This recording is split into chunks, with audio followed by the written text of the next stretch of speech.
Mi hermanastra consentida de verdad creía que había ganado. Pero 3 horas con un mazo lo cambiaron todo. Quiero este cuarto. ¿Por qué no puedo tenerlo?, preguntó Mika, mi nueva hermanastra, señalando mi recámara. Me reí, pensando que era una broma. Yo había tenido ese cuarto desde los 5 años. Mi mamá y yo habíamos pegado juntas las calcomanías de mariposas en las paredes antes de que ella falleciera. El cuarto de visitas está al lado, le dije. Ella volteó a ver a mi papá. El rosa es mi color favorito y me encantan las mariposas. Entró a mi cuarto y empezó a pasar los dedos por el viejo tocador de mi mamá. Esto sería perfecto para mi colección de maquillaje. ¿Por favor? Además, el closet del cuarto de visitas casi no tiene espacio. Se volteó hacia mí con la sonrisa más dulce y falsa que he visto y dijo, «Puedes considerarlo tu regalo para mí. Nueva familia, nuevos comienzos». Miré a mi papá esperando que dijera algo, lo que fuera. En lugar de eso me llevó a un lado y me dijo, «¿Te importaría cederle tu cuarto a tu nueva hermana?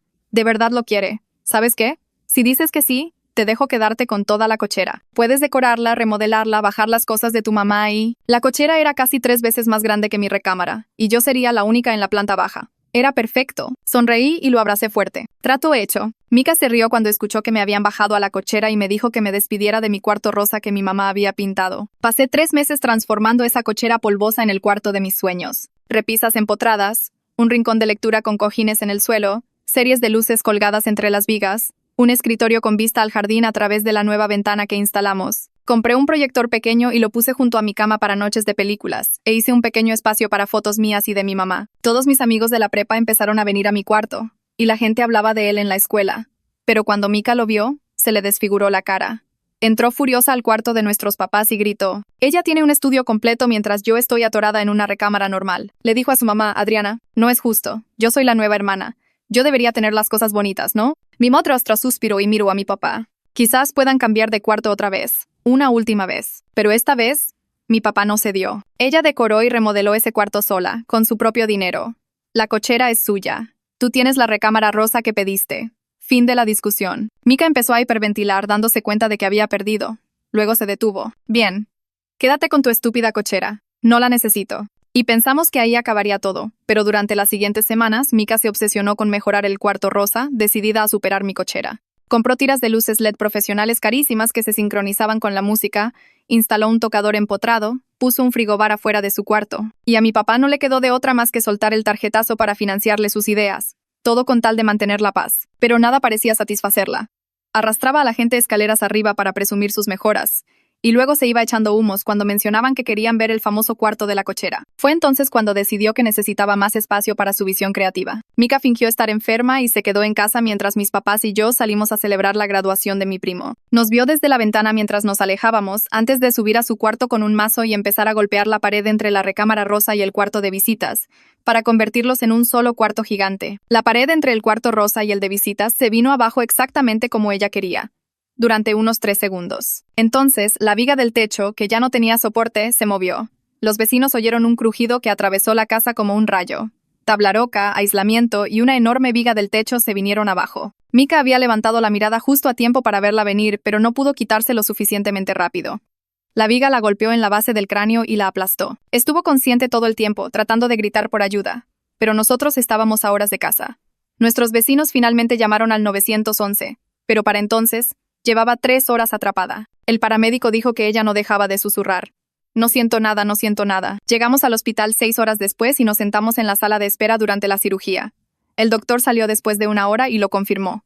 Mika nunca volvería a mover nada debajo del cuello. Necesitaría un respirador para respirar adecuadamente. Cuidado las 24 horas. Tenía 17 años y nunca volvería a caminar ni a hacer nada por su cuenta. Cuando finalmente pudo hablar a través del aparato del respirador, pidió verme. Pensé que querría consuelo o apoyo. En lugar de eso, susurró. «Esto es tu culpa. Tú me hiciste sentir que tenía que competir por un espacio en mi propia casa. Ahora nunca podré volver a pintarme las uñas. Nunca a probarme ropa. Nunca a sostener un teléfono. Yo solo quería pertenecer a la familia». Mi madrastra, Adriana, nos echó la culpa a mi papá y a mí por lo que pasó. «¿Por qué no pudiste simplemente compartir tu cuarto? ¿Por qué no te ofreciste a ayudarla a decorar su recámara cuando viste cuánto quería un cuarto padre también?» Toda la planta alta fue clausurada.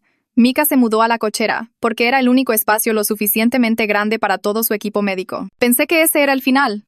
Hasta que ayer llamó un investigador del seguro, diciendo que encontraron algo extraño en el historial de búsqueda de Mika la semana antes de su parálisis. Van a reabrir el caso. y ahora mismo voy camino a la delegación. El teléfono sonó mientras yo estaba sentada en el suelo junto a la cama de hospital de Mika, en lo que solía ser mi cochera. El respirador hacía su sonido habitual cada pocos segundos, y yo había estado contando los ciclos sin pensar. Agarré mi teléfono y vi un número que no reconocí. El hombre al otro lado se presentó como Mateo Hernández de la compañía de seguros. Su voz sonaba cuidadosa y profesional, como si estuviera leyendo un guión pero tratando de sonar amable. Dijo que habían estado haciendo revisiones de rutina en el reclamo y encontraron algo inusual en el historial de búsqueda de los dispositivos de Mika de la semana anterior al accidente. Se me revolvió el estómago. Explicó que iban a reabrir el caso y necesitaban que yo fuera a la delegación esa misma tarde para responder algunas preguntas. Mis manos empezaron a temblar tanto que casi tiró el teléfono. Logré decir ok y anoté la dirección, aunque ya sabía dónde estaba. Después de colgar, me quedé sentada mirando la cara de Mika. Tenía los ojos cerrados y parecía en paz, lo cual se sentía incorrecto dado lo que acababa de oír. Me levanté demasiado rápido y me mareé.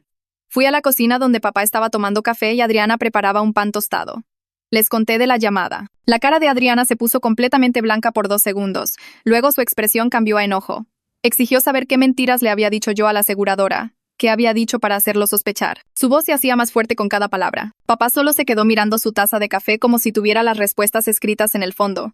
Dijo que debíamos cooperar totalmente, darles lo que necesitaran. Su voz sonaba plana y agotada, como si hubiera gastado toda su energía solo en sobrevivir las últimas semanas. Adriana empezó a discutir, pero papá levantó la mano y ella se calló. Saqué mi teléfono y le escribí a mi mejor amiga que podría necesitarla más tarde por si esto salía mal. Luego agarré mi chamarra del gancho junto a la puerta y encontré mis llaves en mi mochila. Me subí a mi coche y empecé a conducir hacia la delegación. La ruta me llevó a pasar por mi antigua prepa y recordé lo orgullosa que me sentía hacía solo unos meses cuando terminé la renovación de la cochera. Había invitado a todos mis amigos a verla. Las series de luces se reflejaban en la ventana nueva y hacían que todo pareciera mágico. Todos decían que era el cuarto más padre que habían visto, mejor que cualquier cosa en Pinterest o Instagram. Tomaron fotos y las publicaron con leyendas sobre la suerte que tenía. Ese orgullo se sentía venenoso ahora, pesado en mi pecho. Quizás sí había estado presumiendo demasiado. Quizás empujé a Mika más allá de algún límite invisible al tener algo que ella deseaba tanto. Sabía que no era lógico, pero no podía dejar de pensarlo. Me estacioné en el estacionamiento de la delegación y apagué el motor. Me quedé sentada ahí 5 minutos tratando de calmar mi respiración. Mis manos seguían temblando. Seguía pensando en qué historial de búsqueda pudieron haber encontrado que los hiciera reabrir el caso. Finalmente me obligué a salir del coche y entrar. La sala de espera tenía esas sillas de plástico incómodas y olía a café viejo y a limpiador de pisos. Me senté y me obligué a recordar el día del derrumbe. Nos habíamos ido al mediodía para la ceremonia de graduación de mi primo. Mika había dicho que le dolía la cabeza y quería quedarse en casa. La recordaba parada en la ventana de su cuarto viéndonos guardar las cosas en el coche. Recibimos la llamada frenética de los vecinos alrededor de las 4 p.m. Dijeron que habían oído un crujido enorme y vieron polvo saliendo de nuestras ventanas de arriba. Los paramédicos nos dijeron después que Mika había estado atrapada por lo menos 3 horas para cuando llegaron.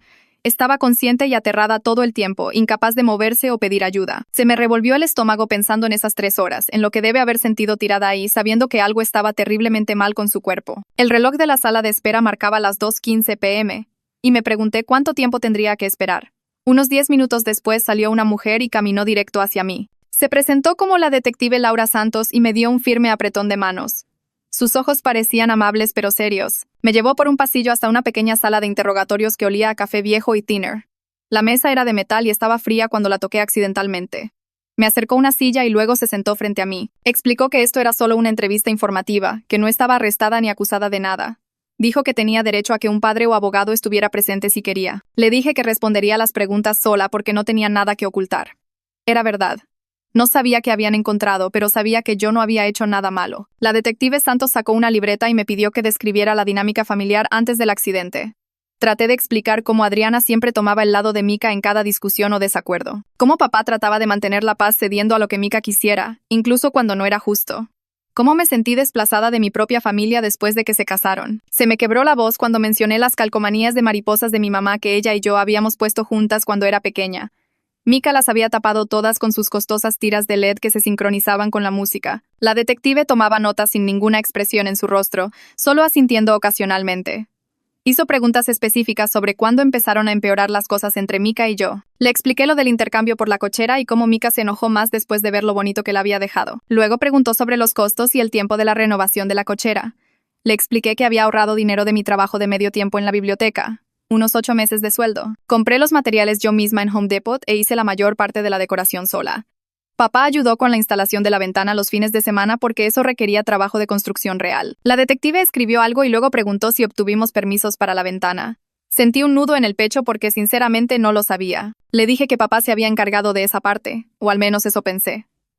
Asumí que él se había encargado de todo el papeleo oficial mientras yo me enfocaba en hacer que se viera bonito. Hizo otra nota y sentí que mi ansiedad aumentaba. La detective Santos sacó su tablet y la giró hacia mí. Me mostró un informe preliminar de Mateo Hernández, el investigador de seguros. Explicó que la informática forense de rutina reveló un historial de búsqueda que levantó sospechas. Dijo que las compañías de seguros siempre revisan los dispositivos en reclamos de daños estructurales importantes para descartar fraudes. Asentí, aunque realmente no entendía por qué esto importaba en el accidente de Mika. Parecía que ella simplemente había cometido un error estúpido al tratar de derribar una pared. La detective giró la tablet más directamente hacia mí y me mostró una lista de términos de búsqueda de la laptop de Mika. Las búsquedas tenían fecha de 5 días antes del derrumbe. Mis ojos recorrieron la lista y se me heló la sangre. ¿Cómo saber si un muro es de carga? Demolición de muro interior con mazo. ¿Se puede derribar un muro entre 2 recámaras? Renovación de casa sin contratista. Cada término de búsqueda se sintió como un golpe. Me preguntó si yo sabía que Mika estaba planeando algún proyecto de construcción. Sacudí la cabeza. Sentía que la habitación daba vueltas un poco. Le expliqué que Mika nunca mencionó querer demoler muros. Solo se la pasaba comprando decoraciones y quejándose de que su cuarto no era lo suficientemente grande para competir con el mío. La detective Santos me pidió que repasara el día del accidente nuevamente. Específicamente a qué hora nos fuimos y quién sabía que estaríamos fuera. Le dije que nos fuimos alrededor del mediodía para la fiesta de graduación. Mika definitivamente lo sabía porque nos había visto guardar las cosas en el coche desde la ventana de su cuarto. Recordé su cara en el vidrio, pálida e infeliz. En ese momento pensé que solo estaba enojada por perderse la fiesta, pero ahora me preguntaba si estaba nerviosa por lo que planeaba hacer. La detective Santos se acomodó en su silla y abrió una nueva pantalla en su tablet. Me preguntó si contraté a algún albañil o contratista para la renovación de la cochera o si hice todo el trabajo yo misma. Le expliqué que compré los materiales e hice la mayor parte de la decoración, pintando las paredes e instalando las repisas y las luces yo sola. Papá ayudó con la ventana porque eso necesitaba trabajo de construcción real, cortar el muro y enmarcarlo adecuadamente. Ella asintió y escribió algo. Luego preguntó quién hizo el trabajo eléctrico para todas las luces y el enchufe del proyector. Dije que papá también se encargó de esa parte, pasando cableado nuevo desde el panel eléctrico principal de la casa. La detective levantó la vista y preguntó directamente si obtuvimos permisos de construcción para algo de este trabajo. Se me revolvió el estómago porque sinceramente no lo sabía. Le dije que papá había dicho que él se encargaría de todo el papeleo oficial, los permisos e inspecciones y lo que fuera necesario. Yo me concentré en hacer que se viera bonito mientras él se ocupaba de los requisitos legales. O al menos eso es lo que pensé que estaba haciendo. Hizo más notas en su tablet y dijo que la compañía de seguros necesitaría verificar que todo el trabajo se hizo legalmente y cumpliendo con el código de construcción. Sentí que me sudaban las palmas de las manos porque de repente no estaba segura de que papá realmente hubiera sacado los permisos. Podría haberme dicho eso solo para que me sintiera mejor con la renovación. La detective Santos cerró esa pantalla y abrió otra, preguntando si Mika alguna vez amenazó con dañar mi cochera o dijo algo sobre querer destruirla. Sacudí la cabeza y dije que no, nada de eso. Solo hacía comentarios constantes sobre lo injusta que era la situación de los cuartos, cómo yo obtuve este espacio enorme mientras ella estaba atorada en una recámara normal. No hubo peleas físicas entre nosotras. Solo la tensión habitual de hermanastras y sus comentarios pasivo-agresivos cuando venían sus amigos. La detective preguntó si Adriana alguna vez sugirió que Mika debería quedarse con la cochera en lugar de mí. Dudé porque no quería echar a Adriana de cabeza, pero la detective esperaba una respuesta. Admití que Adriana hacía comentarios con bastante frecuencia sobre que yo tenía demasiado espacio, diciendo cosas como no es justo que una hija tenga un estudio completo mientras su hija tiene que apretar todo en un dormitorio normal. Nunca dijo directamente que Mika debería quitarme la cochera, pero definitivamente insinuó que yo estaba siendo egoísta al quedarme con un espacio tan grande. La voz de la detective se volvió más tranquila y me pidió que describiera exactamente lo que Mika dijo en el hospital cuando me acusó. Respiré hondo y repetí lo que recordaba. Cómo Mika dijo que era mi culpa por hacerla sentir que tenía que competir por espacio en su propia casa. Dijo que la hice sentir inútil e invisible, que solo quería pertenecer a la familia, que yo tenía que tener el cuarto más padre y toda la atención. Mi voz comenzó a temblar mientras hablaba porque una parte de mí realmente se preguntaba si tenía razón. Si había estado presumiendo demasiado con la cochera y la había empujado a hacer algo desesperado. La detective Santos preguntó amablemente si yo creía que había causado el accidente. Dije que ya no lo sabía. Que todos seguían diciendo que si tan solo hubiera compartido mi cuarto o ayudado a Mika a decorar el suyo, nada de esto habría sucedido. Quizás tenían razón. Quizás fui egoísta. Y esto fue en parte mi culpa por no ser una mejor hermana. La detective Santos cerró su tablet y la puso sobre la mesa entre nosotras. Explicó que, dependiendo de lo que revelara la investigación completa, Podría haber varios problemas legales en torno a la demolición. Si Mika tenía la intención de causar daños a la casa, eso podría ser una cosa. Si el trabajo de renovación en mi cochera se hizo sin permisos, eso era una violación al código de construcción. Si alguien más estuvo involucrado en la planificación de la demolición o lo sabía de antemano, eso habría otras preguntas. Dijo que el fraude al seguro era un delito grave cuando alguien daña deliberadamente la propiedad para cobrar el dinero del seguro. La imprudencia temeraria también era grave. Incluso si Mika solo se puso en peligro a sí misma al derribar un muro de carga. Se me secó la boca por completo al darme cuenta de que estaba hablando de cargos criminales. Pregunté si Mika podría ir a la cárcel y la detective dijo que probablemente no, dada su condición actual, pero podría haber multas y consecuencias legales para la familia. Papá podría enfrentar cargos si el trabajo de la cochera se hizo ilegalmente. Adriana podría enfrentar problemas si sabía o alentó el plan de demolición. La detective preguntó si daría mi consentimiento para que su equipo técnico examinara mi teléfono y mi laptop. Dijo que necesitaban verificar que yo no tenía conocimiento de los planes de Mika, que no estaba involucrada de ninguna manera.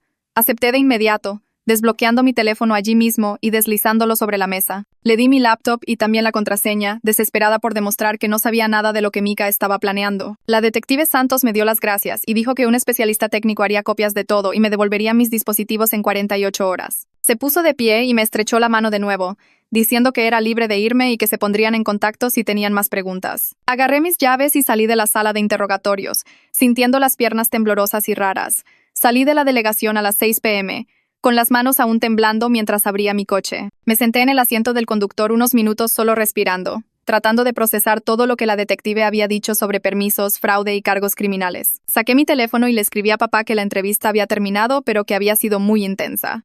Respondió una hora después con solo un ok y nada más, sin preguntas sobre qué me preguntaron o cómo me sentía. Conduje a casa y me estacioné en la entrada. Luego me quedé sentada allí otros 20 minutos viendo las luces de la cochera brillar a través de la ventana. El espacio que solía enorgullecerme tanto ahora se sentía como evidencia de algo malo, como si tal vez no debía haberlo hecho tan bonito. Finalmente me obligué a salir del coche y entrar. A la mañana siguiente estaba sirviéndome cereal en la cocina cuando oí sonar el teléfono de papá. Contestó y vi cómo su rostro cambiaba de confundido a completamente pálido mientras escuchaba a quien llamaba. Después de colgar, nos dijo a Adriana y a mí que nos sentáramos a la mesa. Mateo Hernández, el investigador de seguros, había encontrado más búsquedas en el teléfono de Mika de la semana anterior al accidente. La voz de papá era plana mientras leía las notas que había tomado durante la llamada. Mika había buscado cuánto tarda un reclamo de seguro. ¿Y el seguro de casa cubre demolición accidental? ¿Y qué pasa si dañas la casa sin permiso? Adriana empezó a llorar de inmediato, diciendo que Mika no podía haber entendido lo que significaban esas búsquedas. Que solo era una niña investigando cosas al azar, pero pude ver en la cara de papá que él sabía lo que yo sabía, que Mika había estado planeando esto y pensando en el ángulo del seguro. Más tarde esa mañana, Mateo envió un correo electrónico de seguimiento con más detalles del informe forense. Papá lo abrió en su laptop y todos nos amontonamos para leer. Mika también había buscado ¿puedes meterte en problemas por derribar el muro equivocado? Y pago promedio del seguro por daño estructural 2 días antes del accidente. La línea de tiempo dejaba claro que ella sabía que había un riesgo involucrado, pero investigó si el seguro cubriría cualquier daño que ocurriera. Me sentí enferma al leerlo. Esta evidencia de que Mika realmente había pensado en las consecuencias y apostado a que el seguro de papá arreglaría lo que saliera mal. No agarró un mazo impulsivamente, lo planeó y calculó que el seguro la rescataría si las cosas salían mal. El informe del investigador incluía otro conjunto de búsquedas de la mañana del accidente, el día que nos fuimos a la graduación de mi primo. Mika había buscado cómo fingir estar enfermo convincentemente y mejores pretextos para faltar a un evento familiar esa misma mañana antes de decirnos que le dolía la cabeza. Papá leyó esta parte en voz alta y Adriana sollozó aún más fuerte porque demostraba que Mika había planeado quedarse sola en casa específicamente para hacer la demolición. Había fingido estar enferma para que nos fuéramos sin ella y pudiera derribar la pared en privado. Me senté pesadamente en una de las sillas de la cocina, sintiendo cómo la premeditación de todo se asentaba sobre mí. Esto no fue un error estúpido e impulsivo. Fue calculado y planeado, y de alguna manera eso hacía que todo se sintiera mucho peor. Pasé la tarde sentada en mi coche en el estacionamiento de la biblioteca donde solía trabajar antes de que todo pasara. Necesitaba alejarme de la casa y pensar en mis sentimientos sin papá y Adriana cerca. Sí, Mika había planeado todo esto, lo había investigado, se había preparado para ello. Pero también tenía 17 años, era inmadura y probablemente pensó genuinamente que solo derribaría una pared y tendría un cuarto más grande y más padre para cuando llegáramos a casa. Debe haberse imaginado que entraríamos y quedaríamos impresionados, o al menos aceptaríamos que ya estaba hecho. No planeó quedar paralizada. No planeó que el techo se derrumbara sobre ella. Seguí tratando de averiguar si saber que lo planeó lo hacía mejor o peor, y honestamente no podía decidir. Mi teléfono vibró alrededor de las 7 de la noche mientras seguía sentada en el estacionamiento, y el nombre de la detective Santos iluminó la pantalla. Contesté y fue directo al grano, diciendo que los vecinos habían dado otra declaración sobre algo que recordaban de 2 días antes del accidente. Un camión de reparto había dejado un paquete en nuestra casa y el vecino vio a Mika firmar de recibido a través de la ventana de su cocina. La detective Santos preguntó si papá había pedido algo recientemente y la puse en altavoz para poder conducir a casa mientras hablábamos. Cuando regresé, papá estaba en la cocina y le conté de la llamada.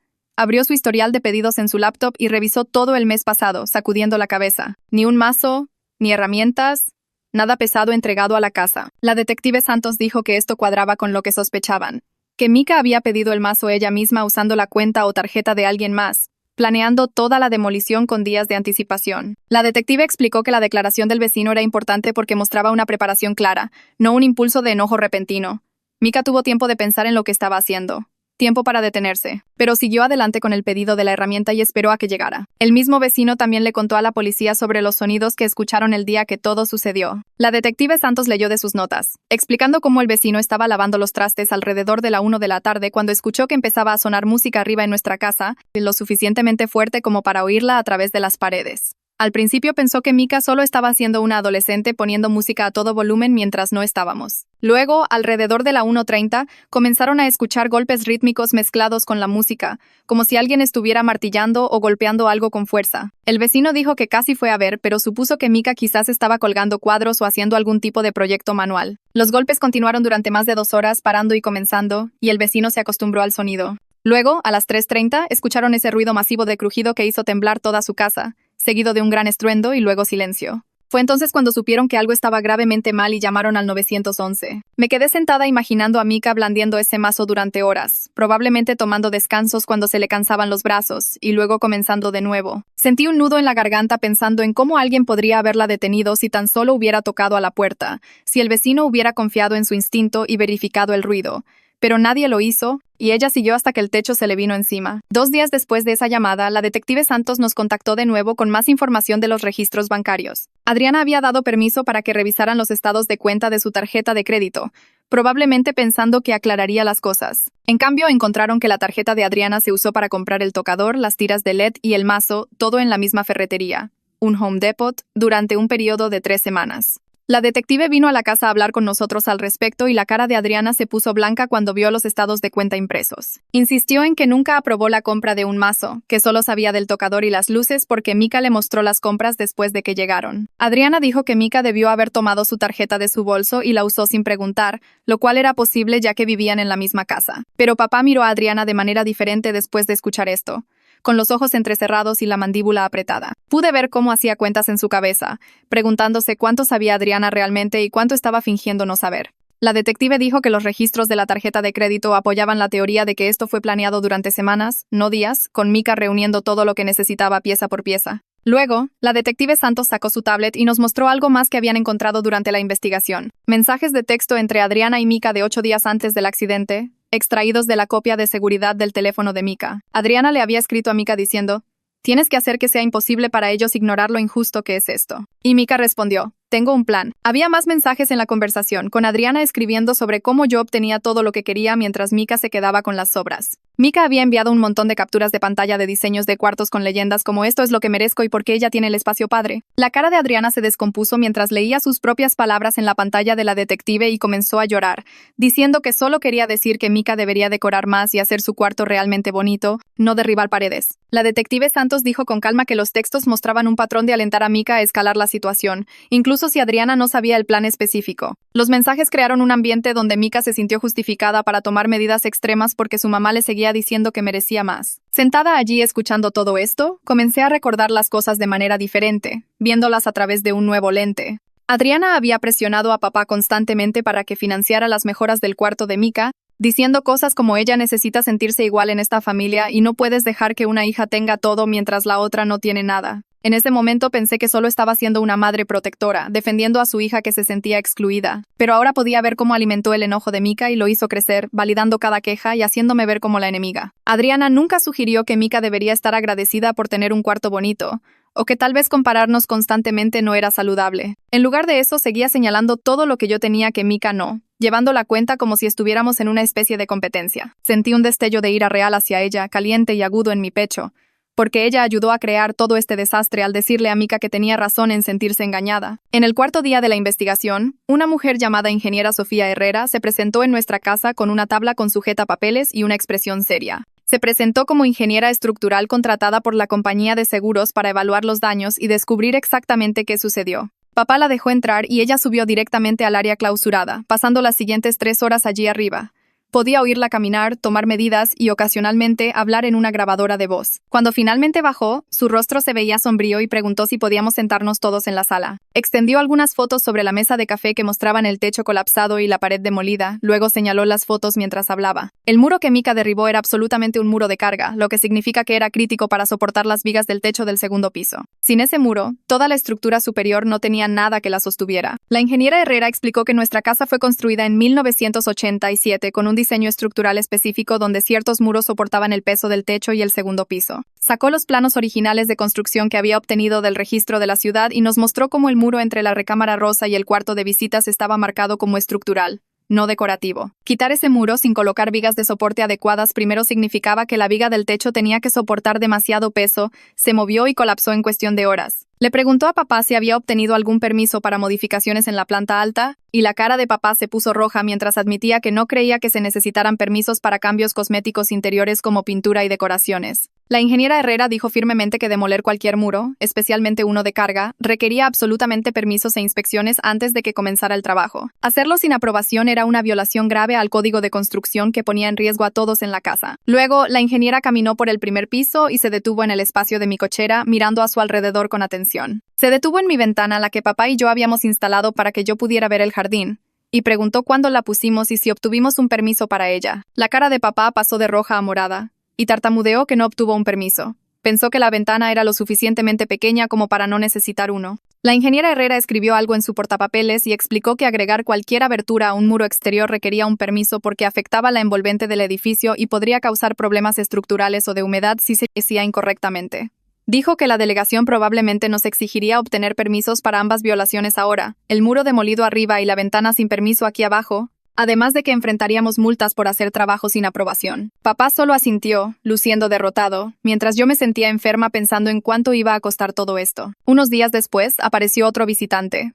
Esta vez un trabajador social del hospital llamado Ricardo Booker. Había sido asignado para dar seguimiento a la situación de atención domiciliaria de Mika y asegurarse de que tuviéramos lo que necesitábamos. Ricardo tendría unos 40 y tantos años, con ojos amables y una forma tranquila de moverse por el espacio de la cochera sin hacerlo sentir abarrotado. Pasó cerca de 1 hora revisando todo el equipo de Mika, el respirador zumbando en la esquina, los suministros del tubo de alimentación apilados en los estantes, la cama ajustable ocupando la mayor parte del cuarto. Hizo preguntas sobre nuestra rutina diaria, quién estaba haciendo las tareas de cuidado más complicadas, cómo nos las arreglábamos durante la noche. Luego se sentó con nosotros 3 y dijo amablemente que este arreglo no era sostenible a largo plazo sin apoyo de enfermería profesional. La voz de Adriana se volvió aguda y defensiva, espetando que estábamos haciendo lo mejor que podíamos sin ayuda y sin dinero. Ricardo levantó las manos y dijo con calma que entendía, que exactamente por eso estaba aquí, para conectarnos con los recursos y servicios de apoyo para los que calificábamos. Después de que Ricardo se fue, Adriana se quedó en la cocina en lugar de ir a ver a Mika. Yo estaba sirviéndome un vaso de agua cuando la oí empezar a llorar, con esos grandes sollozos ahogados que sonaban como si se los estuvieran arrancando. Se apoyó en la barra de la cocina y dijo entre lágrimas que había perdido su hermosa recámara de arriba y ahora vivía en una casa que parecía un hospital, con máquinas sonando todo el día y la noche. Luego me miró directamente con los ojos rojos e hinchados y dijo que la cochera se suponía que era mi castigo por ser egoísta. Una forma de enseñarme que no siempre podía obtener lo que quería. Pero en lugar de eso, se convirtió en la prisión de Mika, el único cuarto lo suficientemente grande para todo su equipo, y ahora su hija pasaría el resto de su vida atrapada en el espacio que estaba destinado a darme una lección de humildad. Me quedé allí sosteniendo mi vaso de agua, sin saber si debía decir algo reconfortante o simplemente alejarme, sintiendo esta extraña mezcla de compasión e ira porque de alguna manera ella seguía haciendo que esto se tratara de castigarme. Me alejé sin decir nada y fui a mi espacio temporal para dormir en el estudio, sintiendo esta extraña presión pesada en mi pecho que me dificultaba respirar normalmente. Mi teléfono vibró alrededor de las 11 p.m. con el nombre de Ricardo en la pantalla, y contesté mientras miraba el techo en la oscuridad. Me preguntó cómo estaba manejando todo, su voz baja y cuidadosa, Y me encontré admitiendo que todos parecían pensar que esto era mi culpa por no compartir mi cuarto desde el principio. Las palabras salieron más rápido de lo que pretendía, contándole cómo Adriana seguía diciendo que debería haber ayudado a Mika a decorar, cómo incluso papá me miraba a veces como si tal vez yo pudiera haber evitado esto. Ricardo me dejó terminar antes de decir amablemente que Mika tomó sus propias decisiones, que yo tenía permitido sentirme herida por ser convertida en el chivo expiatorio. Escuchar eso de alguien fuera de la familia me hizo sentir un nudo en la garganta, y tuve que tragar saliva antes de poder agradecerle y colgar. A la mañana siguiente, la detective Santos llamó al teléfono de papá y nos pidió a todos que nos sentáramos porque tenía otro hallazgo. Nos reunimos en la sala, Adriana sentada al borde del sofá luciendo a la defensiva incluso antes de que la detective comenzara a hablar. Santos explicó que el teléfono de Mika tenía un borrador de publicación de Instagram fechado la mañana del accidente y leyó la descripción en voz alta. Revelación de la transformación del cuarto próximamente, con un montón de hashtags sobre renovación del hogar y cambios de imagen de cuartos. La detective dijo que Mika estaba buscando una historia del después. Sentí que se me revolvía el estómago pensando en Mika configurando su teléfono para grabar, esperando presumir una renovación increíble en lugar de terminar paralizada. Adriana hizo un sonido ahogado y se cubrió la boca con ambas manos. La detective Santos sacó algo más en su tablet y dijo que el borrador de la publicación incluía un guión de video que Mika había escrito. Nos lo leyó con voz plana y profesional. Si algo se rompe, el seguro de mi papá lo arreglará totalmente, así que, ¿por qué no ir a lo grande? La detective explicó que esto mostraba el pensamiento mágico de Mika sobre los seguros, cómo creía genuinamente que cubriría cualquier daño sin consecuencias reales. Me quedé sentada sintiendo esta extraña mezcla de enojo por lo tonta que había sido Mika, y tristeza porque realmente pensó que esto saldría bien. La cara de papá se había puesto pálida y seguía sacudiendo la cabeza lentamente como si no pudiera procesar lo que estaba escuchando. Adriana comenzó a llorar de nuevo.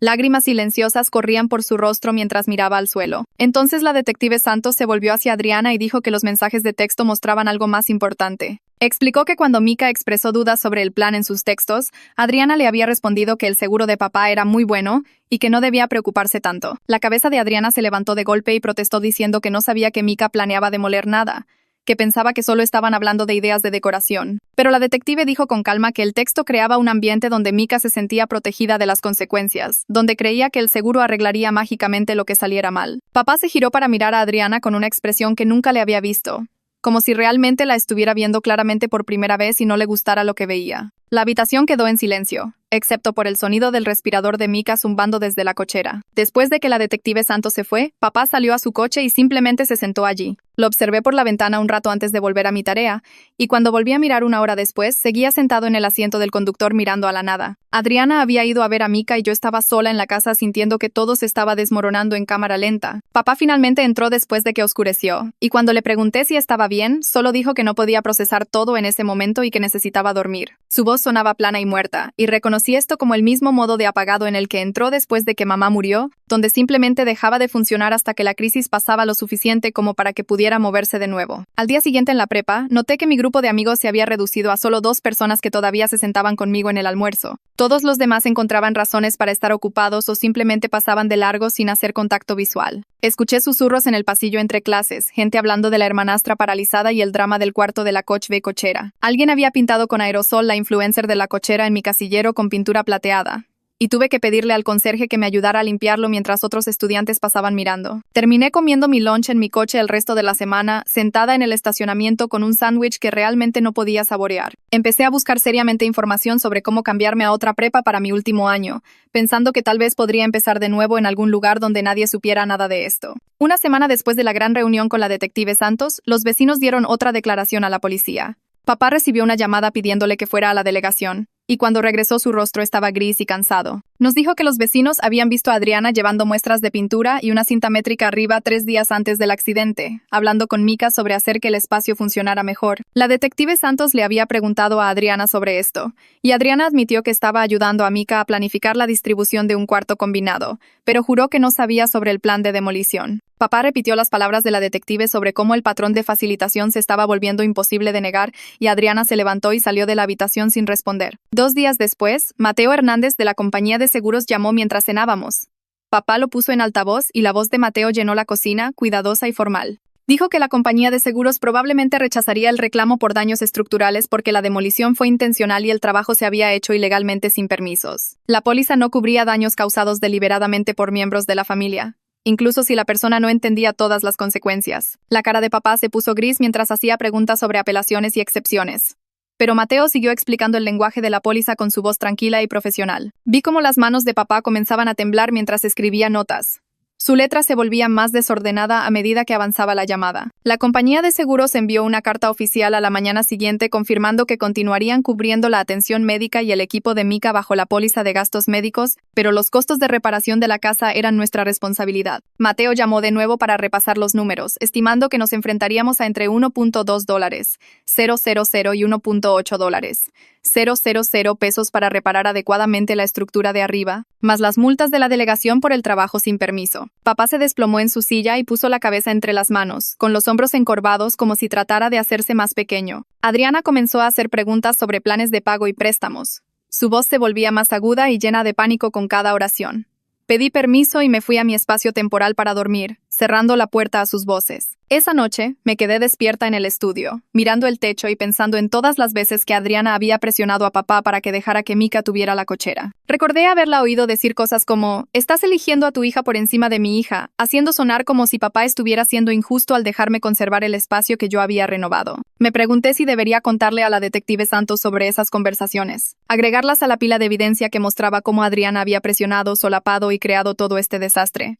Pero tampoco quería empeorar las cosas. No quería ser yo quien causara aún más problemas a una familia que ya se estaba desmoronando. Seguí dándole vueltas en mi cabeza, tratando de averiguar si quedarme callada era proteger a las personas que me habían culpado de todo, o si hablar era solo venganza disfrazada de honestidad. A la mañana siguiente, la detective Santos llamó pidiéndonos que volviéramos a la delegación. Papá y Adriana fueron juntos mientras yo conducía por separado, mis manos agarrando el volante con demasiada fuerza todo el camino. Nos sentamos en la misma sala de interrogatorios y la detective Santos sacó su tablet de nuevo, con el rostro serio. Dijo que encontraron más mensajes en el teléfono de Adriana, esta vez a su hermana, de 2 semanas antes del accidente. Giró la pantalla para que todos pudiéramos ver. El primer mensaje de Adriana decía, «Mika necesita hacer algo dramático para que vean lo injusto que es esto. Un gran gesto que fuerce el cambio». Su hermana respondió, «Ten cuidado con lo que fomentas». La respuesta de Adriana hizo que se me revolviera el estómago. A veces tienes que sacudir las cosas para obtener resultados. Me sentí enferma al leerlo, pero también extrañamente aliviada porque aquí estaba la prueba en blanco y negro de que Adriana había impulsado todo esto. La cara de papá se puso pálida y miró a Adriana como si no la reconociera. Adriana comenzó a llorar y a decir que no quería decir que Mika debiera destruir nada, solo quería que alzara más la voz. La detective Santos la dejó terminar, luego explicó que si bien los mensajes eran malos, probar la intención criminal de fraude al seguro o contribuir a la delincuencia de un menor significaba demostrar que Adriana sabía sobre el plan de demolición específico. Los textos mostraban mal juicio y comportamiento de facilitación, pero probablemente no lo suficiente para cargos criminales. Dijo que la carga de la prueba era muy alta y que era poco probable que los fiscales presentaran cargos contra una madre cuya hija ahora estaba paralizada. La voz de la detective fue amable pero firme cuando dijo esto, como si quisiera que entendiéramos la realidad legal aunque se sintiera injusto. Papá preguntó si eso significaba que Adriana no enfrentaría ninguna consecuencia, y la detective Santos dijo que las consecuencias ya estaban ocurriendo, solo que no eran criminales. Condujimos a casa en silencio y me fui directamente a mi cuarto temporal en el estudio. 2 días después, un hombre tocó a nuestra puerta con un portapapeles y se presentó como Anders McKay, del Departamento de Obras de la delegación. Dijo que estaba aquí para inspeccionar la propiedad luego del informe de colapso estructural. Papá lo dejó entrar, y Anders pasó 1 hora arriba examinando el área clausurada, tomando fotos y haciendo notas. Cuando bajó, le entregó a papá un aviso de infracción que enumeraba la demolición sin permiso arriba y la instalación de ventanas sin permiso en la cochera. Repasó cada infracción cuidadosamente, explicando que cualquier remoción de muro requería permisos e inspecciones, y agregar una ventana a un muro exterior también necesitaba aprobación. Esbozó un plan en el que teníamos que contratar a un contratista con licencia, obtener los permisos adecuados y poner todo en regla. La multa comenzaba en $45 y aumentaría si no comenzábamos a arreglar las cosas en 30 días. La mano de papá tembló mientras firmaba el aviso, y Anders dijo que lo sentía, pero que la ciudad tenía que hacer cumplir los códigos. Después de que se fue, papá se sentó en la mesa de la cocina mirando el aviso de infracción y pude ver cómo hacía cuentas en su cabeza sobre cuánto iba a costar todo esto. Adriana bajó y preguntó qué había pasado, y cuando papá le mostró el aviso, comenzó a llorar de nuevo, diciendo que no podían pagar nada de esto. Regresé a mi cuarto porque no podía soportar verlos desmoronarse. La tarde siguiente, Ricardo Booker regresó, el trabajador social del hospital. Traía una carpeta gruesa con papeleo y se sentó con todos nosotros en la sala. Dijo que había elaborado una propuesta de plan de cuidados que facilitaría las cosas para todos. El plan incluía 12 horas diarias de atención de enfermería a domicilio cubiertas por el Seguro Social o IMSS dividido por Medicaid.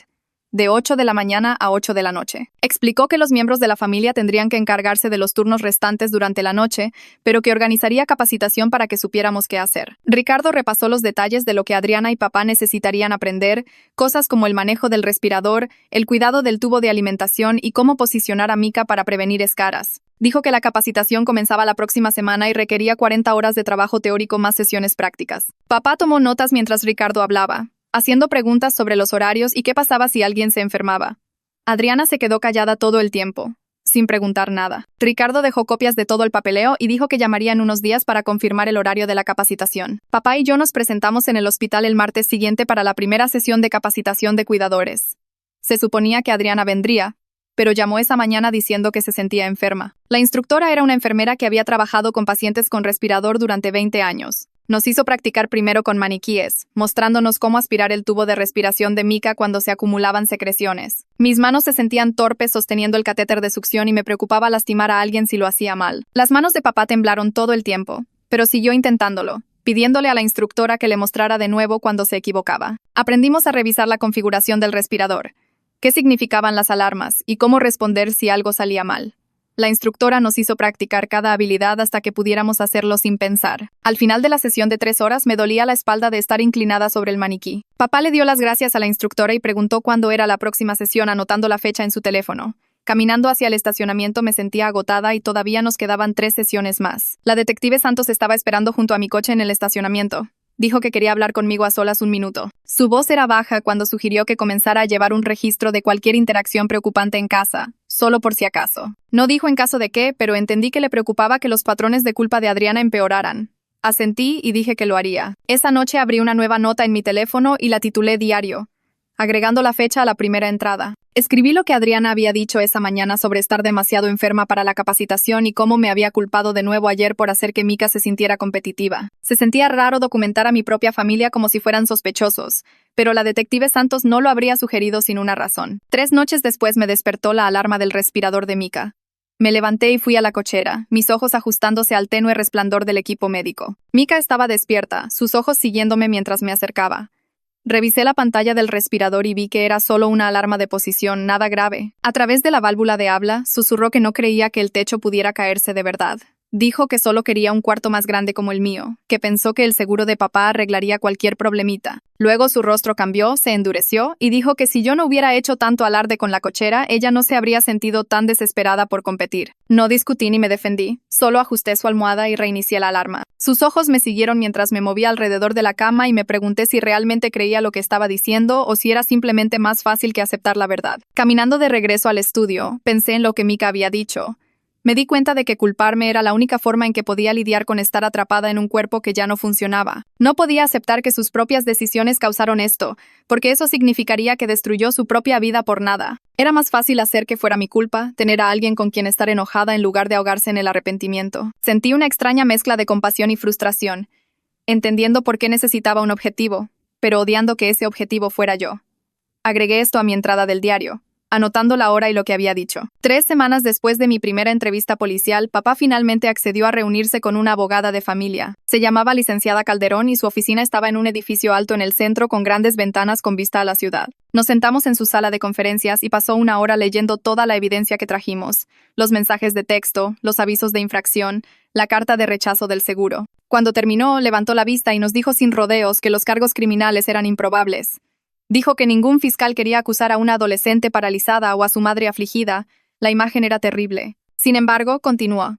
Debíamos esperar que el rechazo del seguro se mantuviera, que las multas de la ciudad procedieran y que posiblemente el DIF, Desarrollo Integral de la Familia, se involucrara para ofrecer servicios de apoyo familiar. Papá preguntó sobre las apelaciones y la licenciada Calderón dijo que podíamos intentarlo, pero que el lenguaje de la póliza de seguro era claro sobre el daño intencional. Empezó a explicar nuestras opciones para las violaciones de la ciudad y cómo trabajar con el DIF si aparecían. Tomé una decisión en ese mismo momento e interrumpí a la abogada. Le conté todo sobre las tácticas de presión de Adriana, cómo había presionado a papá para que le diera la cochera a Mika, cómo había solapado cada demanda creciente que Mika hacía. Papá pareció incómodo, pero no me impidió hablar. Le expliqué el patrón de Adriana haciendo que papá se sintiera culpable por poner límites, cómo había financiado todas las costosas mejoras del cuarto de Mika mientras se quejaba de que yo tenía demasiado espacio. La licenciada Calderón tomó tomó notas y dijo que este contexto era importante para entender la dinámica familiar, incluso si no cambiaba el resultado legal. Sugirió mediación familiar una vez que la crisis inmediata se estabilizara, diciendo que necesitábamos un tercero neutral para ayudar a superar toda la culpa y el resentimiento. Papá aceptó pensarlo y programamos otra reunión para 2 semanas después. Conduciendo a casa me sentí más ligera de alguna manera, como si decir todo en voz alta a alguien oficial lo hiciera más real y menos como si me estuviera volviendo loca.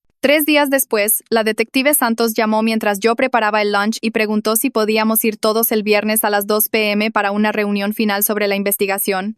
Explicó que representantes de la compañía de seguros, del Departamento de Obras de la Ciudad y de Servicios Sociales, el DIF, estarían allí para presentar sus hallazgos y recomendaciones. Su voz era tranquila pero oficial, como si estuviera marcando puntos en una lista. Le dije que allí estaríamos y colgué sintiéndome rara, como si este fuera el último capítulo de algo, pero no sabía si terminaba bien o mal. Papá se tomó el día libre en el trabajo para la reunión y condujimos a la delegación en silencio, Adriana sentada en el asiento trasero mirando por la ventana. La sala de conferencias era más grande que la sala de interrogatorios, con una mesa larga y demasiadas sillas.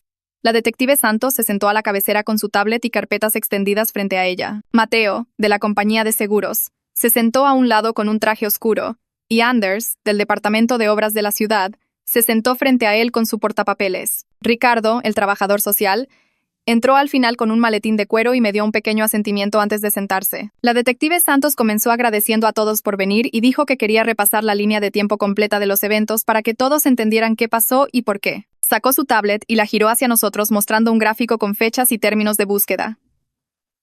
Explicó que 5 días antes del colapso, Mika buscó información sobre muros de carga y demolición con mazo. Luego, 2 días después, investigó la cobertura del seguro por daños accidentales. La mañana del colapso buscó cómo fingir estar enfermo convincentemente. La detective Santos habló con voz firme, solo presentando hechos sin juzgar. Cada detalle se sentía como un peso cayendo sobre mi pecho. Mostró la declaración del vecino sobre la entrega del mazo y la línea de tiempo de la demolición misma, cómo Mika pasó más de 2 horas golpeando el muro antes de que se cayera. Luego mostró los mensajes de texto entre Adriana y Mika, aquellos donde Adriana escribió sobre hacer imposible ignorar lo injusto que era, y le dijo a Mika que no se preocupara por el seguro. Adriana permaneció completamente quieta junto a papá, con las manos juntas sobre la mesa, sin mirar la pantalla. Papá sacó una pluma y comenzó a tomar notas en un bloc legal, sus manos temblando lo suficiente como para que su escritura saliera temblorosa. Mateo habló a continuación y explicó que basándose en la evidencia de demolición intencional y trabajo sin permiso, la compañía de seguros negaba el reclamo por daños estructurales. Dijo que la póliza excluía claramente la cobertura por daños causados deliberadamente por miembros de la familia, incluso si la persona no entendía completamente las consecuencias. Su voz era práctica, ni mala ni comprensiva, solo explicando decisiones de negocios. Anders repasó las violaciones de la ciudad, enumerando la demolición sin permiso arriba y la instalación de ventanas sin permiso en la cochera. Dijo que tendríamos que contratar a un contratista con licencia, obtener los permisos adecuados y poner todo en regla en un plazo de 90 días. Las multas sumaban $70 más el costo de la reparación,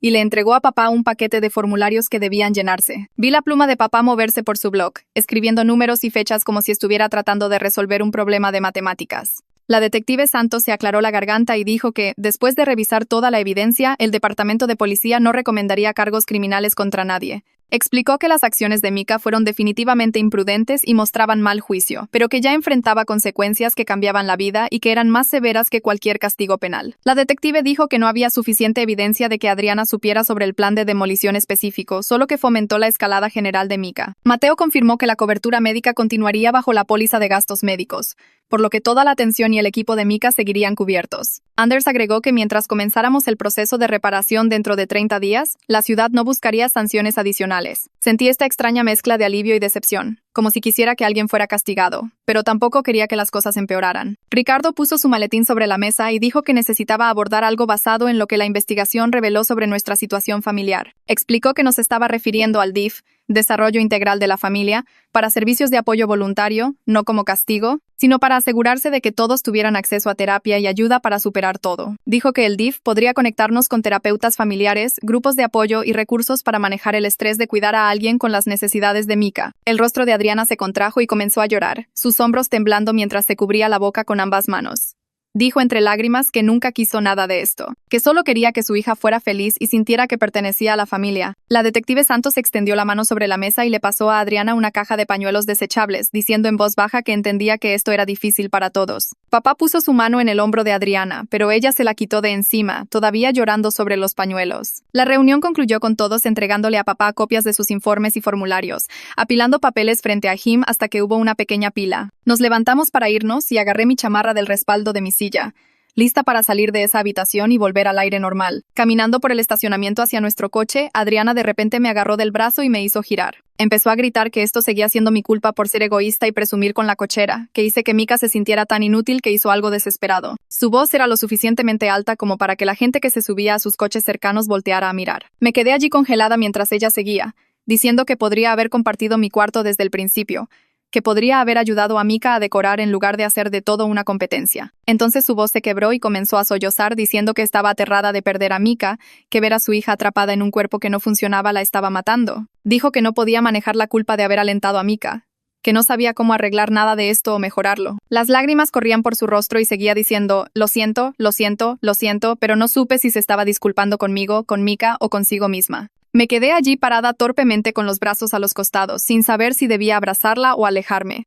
Papá se acercó y tomó suavemente a Adriana del codo, guiándola hacia el coche mientras ella lloraba. Me miró una vez con esa expresión exhausta, como si estuviera cargando algo demasiado pesado pero no pudiera soltarlo. Esa noche, después de que llegamos a casa y tuvimos una cena silenciosa, papá nos llamó a Adriana y a mí a la sala para una junta familiar. Dijo que tomaría una licencia en el trabajo a partir de la próxima semana, para poder concentrarse en el proyecto de reparación y capacitarse como cuidador de Mika. Ya había contactado a un contratista sobre las reparaciones de arriba y establecido un plan de pago con la ciudad por las multas. Su voz era firme y clara, no temblorosa o insegura como lo había estado durante semanas. Sonaba como alguien que finalmente tenía un plan, como si tener tareas concretas que completar le diera algo sólido a lo que aferrarse. Nos mostró el presupuesto del contratista y el cronograma para obtener los permisos, explicándonos cada paso como si estuviera presentando un proyecto en el trabajo. Adriana asentía, limpiándose los ojos con un pañuelo arrugado. Escuché y sentí una extraña sensación de alivio de que papá realmente estuviera manejando las cosas en lugar de simplemente apagarse. Respiré hondo y les dije claramente a papá y a Adriana que ayudaría con el cuidado de Mika y cooperaría con las reparaciones de la casa,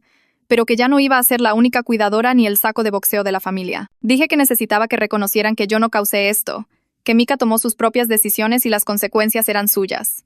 Mi voz se mantuvo tranquila pero firme, como si estuviera dibujando una línea en la arena. Les dije que haría mi parte, pero que también tenía la escuela, las solicitudes para la universidad y mi propia vida en qué pensar. Papá asintió lentamente, mirando sus manos. Adriana miró hacia la ventana pero no discutió ni protestó. Solo se quedó sentada en silencio. No fue un gran momento emocional ni un gran avance, solo una simple declaración de límites que necesitaba decirse. 2 días después, Ricardo regresó con el horario de enfermería impreso en papel membretado oficial. Explicó que una enfermera profesional cubriría de 8 de la mañana a 8 de la noche todos los días, y los miembros de la familia nos dividiríamos los turnos de la noche. Sacó tecnología de asistencia de su maletín, incluida una tablet que Mika podía controlar con el movimiento de sus ojos y una mejor válvula de habla que funcionaba más suavemente con su respirador. Pasó una hora mostrándonos cómo configurar el software de seguimiento ocular y ajustar la válvula de habla. La cochera comenzó a sentirse un poco menos como un cuarto de hospital y más como un espacio de vida funcional, con el equipo médico mejor organizado y la nueva tecnología haciendo que las cosas se sintieran menos deprimentes. Ricardo también trajo información sobre grupos de apoyo para familias que lidian con la parálisis y una lista de terapeutas especializados en trauma. Dejó todo en la barra de la cocina y le dijo a papá que lo llamara si necesitábamos algo más. La semana siguiente, Anders regresó con el plan de reparación aprobado en una carpeta gruesa. Explicó que un contratista con licencia instalaría vigas de soporte adecuadas arriba para reemplazar la que colapsó, repararía todo el daño del techo y adaptaría la estructura para cumplir con los códigos de construcción actuales. La ventana de la cochera se pondría en regla con el encuadre y el sellado adecuados para que fuera legal. Todo el proyecto tomaría de 8 a 10 semanas y costaría $1.5, 000 pesos, que papá dijo que financiaría a través de un préstamo sobre la hipoteca de la casa. Anders repasó el proceso de permisos y el calendario de inspecciones, marcando fechas en un calendario que nos dejó. Papá firmó todos los formularios allí mismo en la mesa de la cocina. Su firma firme esta vez. Lo vi poner sus iniciales en cada página y pensé en cuánto dinero era eso. ¿Cómo estaríamos pagando por el error de Mika durante años? Pero al menos teníamos un plan. Al menos las cosas avanzaban en lugar de simplemente estar atorados en este horrible lugar. Unos días después de eso, llegó un sobre grueso de la compañía de seguros con su carta de decisión final. Papá lo abrió en la mesa de la cocina mientras yo hacía café y observé su rostro mientras leía. La carta confirmaba que el reclamo por daños estructurales fue denegado debido a la demolición intencional y las violaciones del código, exactamente como dijo Mateo en la reunión. Pero entonces la expresión de papá cambió ligeramente y siguió leyendo. La compañía de seguros proporcionaba un apoyo para equipo de $250 para la tecnología de asistencia de Mika y modificaciones en el hogar para mejorar la accesibilidad. No era mucho comparado con el $1.500 que tendríamos que pagar, pero Ricardo había dicho que cubriría un sistema de grúa de techo para ayudar a mover a Mika y un mejor equipo de respiración que era más silencioso y confiable. Papá de hecho sonrió un poco al leer esa parte, la primera sonrisa real que le había visto en semanas. Me mostró la carta y sentí un pequeño aleteo de esperanza. Como si tal vez las cosas pudieran mejorar un poco, aunque nunca volvieran a ser buenas. Ese fin de semana decidí reclamar un pequeño pedazo de la cochera para mí. Moví parte del equipo médico de Mika a un lado y despejé una esquina cerca de la ventana. Bajé la repisa que papá me construyó hace años y la coloqué contra la pared. En ella puse las fotos enmarcadas de mamá, las de nuestro viaje a la playa, la cena de su cumpleaños y la selfie graciosa que nos tomamos pintando mi antiguo cuarto de rosa. Agregué algunos de mis libros favoritos, las copias gastadas de novelas de fantasía que había leído 100 veces. No era mucho, tal vez 1 metro de espacio, pero se sentía mío de nuevo. Mika me observaba a través de su tablet de seguimiento ocular, sus ojos siguiendo mis movimientos mientras arreglaba todo. Caminé hacia su cama y le dije que no estaba tratando de apoderarme de su espacio, solo reclamando un rincón diminuto. Sus ojos parpadearon 2 veces, la señal que habíamos acordado para sí. Al día siguiente, tomé la colección de esmaltes de uñas de mi baño y la llevé al lado de la cama de Mika. Había instalado el proyector en la pared antes y puse una de esas películas de comedia bobas que ambas solíamos ver. Acerqué una silla a su cama y tomé su mano, sintiendo su peso en la mía, completamente inerte. No podía sentir mis dedos en los suyos, pero podía ver todo en el espejo colocado sobre su cama. Sostuve 3 botellas y ella movió los ojos para elegir el azul pálido. Pinté cada uña lentamente, con cuidado, limpiando los errores con quita esmalte. La película se reproducía de fondo, pero ninguna de las dos la estaba viendo realmente. Cuando terminé su mano izquierda, pasé a la derecha eligiendo un plateado brillante esta vez porque sus ojos se posaron en él. No hablamos mucho, solo existimos en el mismo espacio sin ira ni culpa flotando entre nosotras. Se sintió como el primer momento de paz que habíamos compartido en meses. A través de su válvula de habla, la voz de Mika salió delgada y mecánica. Me dijo que quería la atención y la admiración que obtuvo mi cuarto de la cochera. Dijo que se sentía invisible en la familia y pensó que una transformación dramática del cuarto la haría especial. Las palabras salieron lentamente, cada respiración regulada por el respirador. Dijo que no quería que las cosas terminaran así, pero se detuvo antes de disculparse realmente. Dejé el esmalte de uñas y miré su reflejo en el espejo. Le dije que sabía que se sentía invisible, que lamentaba que se sintiera así. Pero lo que pasó no fue mi culpa. Dije que entendía querer sentirse especial y querer que la gente la notara. Pero también dije que ella tomó sus propias decisiones ese día con el mazo, y yo no podía asumir la responsabilidad por esas decisiones. Le expliqué que ayudaría a cuidarla porque era familia, pero no podía arreglar el pasado. Dije que ambas teníamos que vivir con lo que pasó ahora, y que la única forma de avanzar era siendo honestas sobre lo que podíamos y no podíamos darnos la una a la otra. Parpadeó lentamente y pensé que tal vez lo entendía, incluso si no podía aceptarlo por completo todavía. Papá comenzó a actuar diferente después de que llegó la carta del seguro. Compró un calendario de pared enorme y lo colgó en la cocina, de esos con cuadros grandes para cada día. Pasó una tarde entera llenándolo con marcadores de diferentes colores. Azul para los turnos de enfermería, verde para las citas de terapia de Mika, rojo para las inspecciones de permisos, morado para mi horario escolar. Ver todo dispuesto visualmente pareció calmar a todos. Sabíamos quién era responsable de qué y cuándo. Adriana de hecho entró a la cocina mientras papá trabajaba en él y sugirió mover mi cita con el dentista para que no chocara con la fisioterapia de Mika.